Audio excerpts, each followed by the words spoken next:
आज का जो हमारा टॉपिक है वो है सेंटर ऑफ मास। अब सेंटर ऑफ मास किसको कहते हैं? तो सेंटर ऑफ मास हम कुछ इस तरीके से लेंगे, एक ऑब्जेक्ट लेंगे। अब इस ऑब्जेक्ट का अगर सेंटर ऑफ मास देखना हो कहाँ पे होगा, तो हम कह सकते हैं कि यहाँ पे इसका सेंटर ऑफ मास है। ठीक है। या फिर हम एक बॉल लें, तो इस बॉल का सेंटर ऑफ मास कहाँ पे होगा, तो यहाँ पे होगा सेंटर में इसका मास। ठीक है। तो अगर हम कहें कि हमने इस बॉल को ऊपर फेंका, तो ये बॉल ऊपर कैसे जाएगा? ये इस तरीके से रोटेट करते करते ऊपर जाएगा। ठीक है। तो इसके जो साइडवेज पार्टिकल होंगे वो रोटेट करेंगे, कहीं इधर कहीं इधर कहीं इधर, लेकिन जो बीच में पार्टिकल होगा वो सीधे ऊपर चला जाएगा। ठीक है। तो हम इसको कहेंगे, अगर इसका मोशन हमें निकालना हो तो हम इसका मोशन कैसे निकालते हैं? जो ऑब्जेक्ट यहाँ पे हमने ली, इसका जो सेंटर ऑफ मास कैसे निकलेगा कि अगर हम इसको मूव कराएं, तो ये मूव कैसे करेगा? ये कुछ इस तरीके से मूव करेगा। ठीक है। तो इसका ये वाला एंड और ये वाला एंड कभी यहाँ होगा, कभी यहाँ होगा, कभी यहाँ होगा, कभी यहाँ होगा, लेकिन ये जो सेंटर ऑफ मास जिसको हमने माना, ये किस तरीके से मूव करेगा? ये इस तरीके से मूव करेगा। तो अगर इसका मोशन हमें निकालना तो कैसे निकाल सकते हैं? हमें क्या करना पड़ेगा? हमें इसका सेंटर ऑफ मास कंसिडर करना पड़ेगा, क्योंकि वो ही मूव करेगा एक पाथ पे, बाकी जो है वो रोटेट करेंगे। बाकी जो पार्टिकल्स हैं इस सिस्टम के, वो क्या करेंगे? वो रोटेट करेंगे, तो उनका एक्चुअल पाथ कोई मिलेगा नहीं हमें। तो हमें एक्चुअल पाथ किसका मिलेगा? इस सेंटर ऑफ मास का मिलेगा। ठीक है।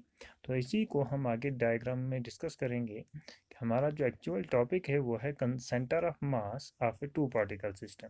तो इसमें centre of mass of a two particle system में क्या है? एक रेक्टेंगुलर कोऑर्डिनेट सिस्टम लिया हमने, X Y Z, X Y और जेड। ठीक है। कंसिडर अ सिस्टम अब two particle masses m1 and m2, और फिर हमने दो पार्टिकल्स लिए m1 और m2 जिनका मास है। ठीक है। एक ओरिजिन ओ लिया।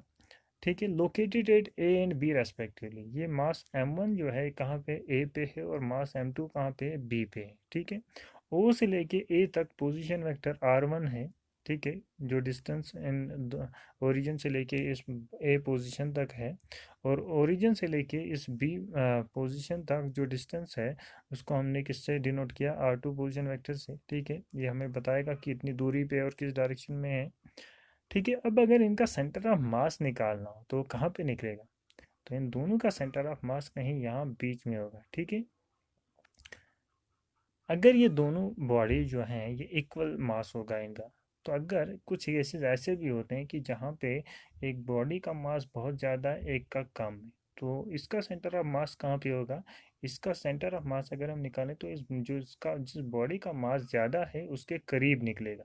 ठीक है। लेकिन अगर दोनों बॉडीज जो हैं जैसे ए और बी हैं, उनका मास अगर इक्वल है, तो उनका सेंटर ऑफ मास कहाँ निकलेगा? एट द सेंटर निकलेगा। ठीक है। जिसको हमने सी माना।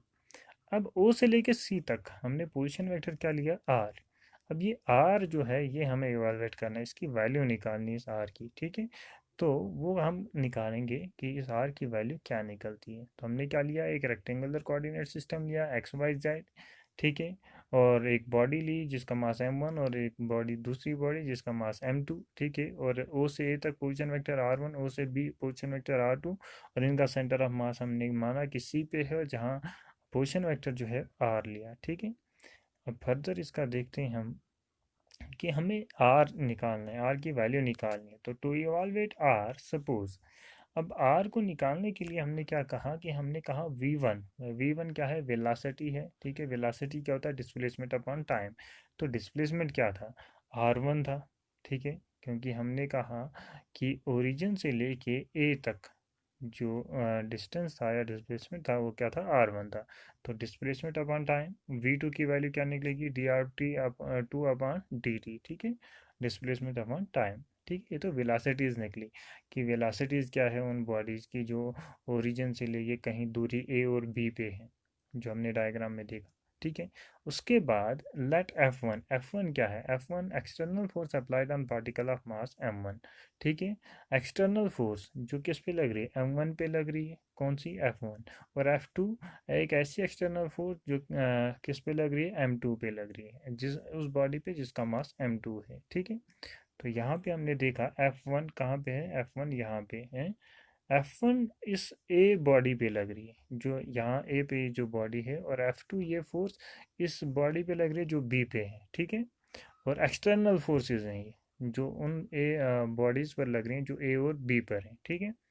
फर्दर इसका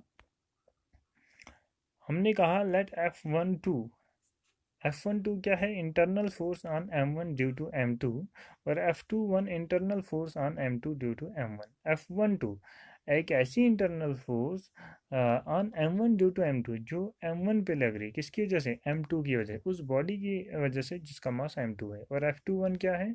एक ऐसी इंटरनल फोर्स जो M2 पे लग रही है, किसकी वजह से? M1 पे लग रही है। तो अगर हम डायग्राम में देखें, अब डायग्राम में क्लियर हुआ कि ये जो बॉडी ए पे है, इस पे एक तो फोर्स लग रही है F1, और कौन सी लग रही है? F12। और ये जो बॉडी बी पे है, इस पे लग रही है फोर्स F2, और दूसरी कौन सी फोर्स लग रही है? F21। ठीक है। F12 कौन सी फोर्स है? जो ये बी पे जो बॉडी है, ये ए पे लगा रही है, ये इस पे लगा रही है।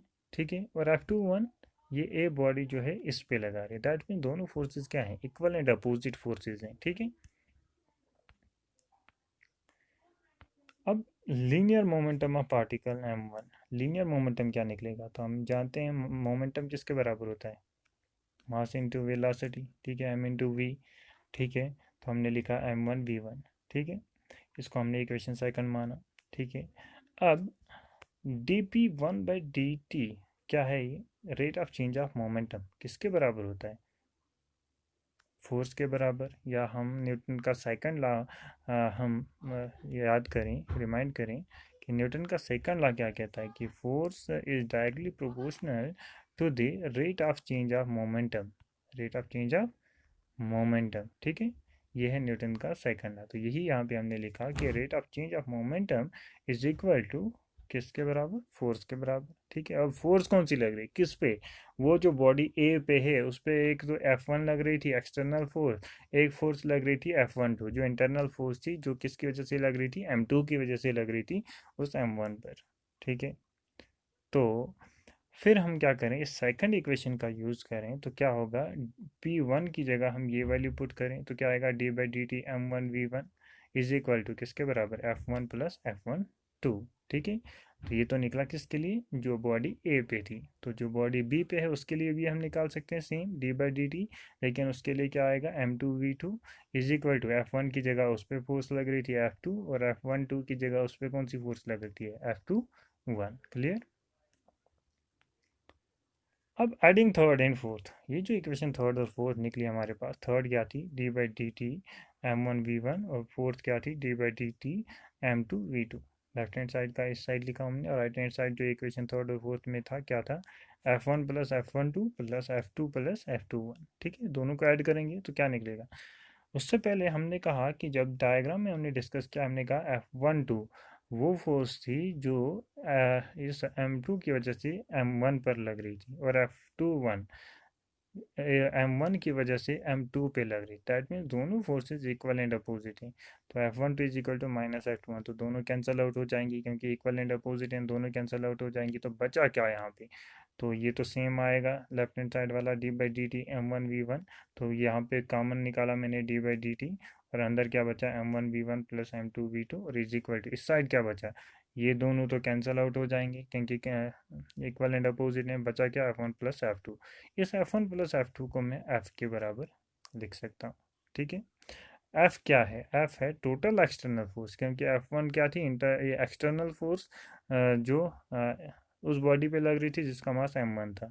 F2 एक्सटर्नल फोर्स जो उस बॉडी पे लग रही थी जिसका मास M2 था। तो इज इक्वल टू F के बराबर माना, that mean total external force जो उस सिस्टम पे लग रही है, या उस सिस्टम के उन दो पार्टिकल्स पे लग रही है। ठीक है। क्लियर?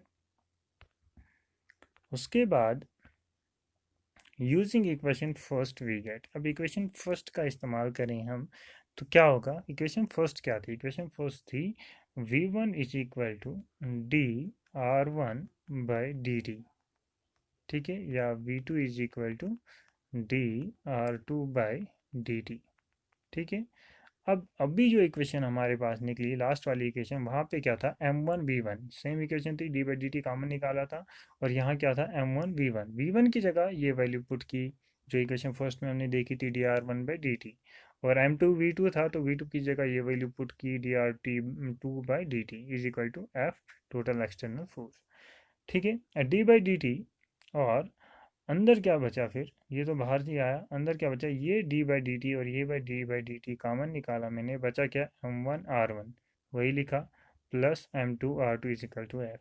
ठीक है, ये वाला कॉमन निकला, डी बाई डी टी और डी बाई डी टी यहाँ पे। ठीक है, और अब डी बाई डी टी और डी बाई डी टी दोनों को मल्टीप्लिकेशन करें तो क्या निकलेगा, d square by d t square. ठीक है, डी को डी के साथ डी स्क्वायर, डी टी को डी टी के साथ डी टी स्क्वायर, अंदर क्या बचा, M1 R1 plus M2 R2 is equal to F. Clear. Next step में हमने क्या कहा, हमने कहा अब ये जो इक्वेशन हमारे पास मिली, कौन सी इक्वेशन, ये वाली इक्वेशन। ठीक है, लास्ट वाली इक्वेशन, इसमें हम क्या करेंगे, इसमें हम मल्टीपल करेंगे M1 प्लस M2।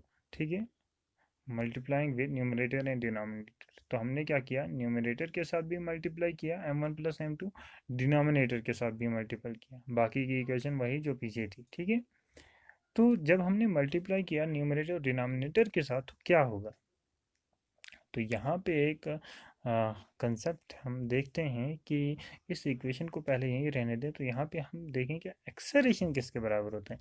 एक्सेलरेशन होता है velocity upon time, change in velocity upon time. ठीक है, और इसी को हम लिखें डी बाई डी टी और वी की जगह वैल्यू पुट करें कौन सी, d r by d t, जो हमने इक्वेशन फर्स्ट में लिखा। ठीक है, v is equal to d r by d t. ठीक है, डी और डी की मल्टीप्लिकेशन करें तो डी स्क्वायर डी टी और डी टी स्क्वायर, बचा क्या, आर। ठीक है, तो ये आर जो है, क्या हमें यहाँ पे दिख रहा है कि d square by d t square और d square by d t square, और ये वाली टर्म जो है, कौन सी टर्म, ये वाली टर्म, इसको हम आर एज्यूम करते हैं।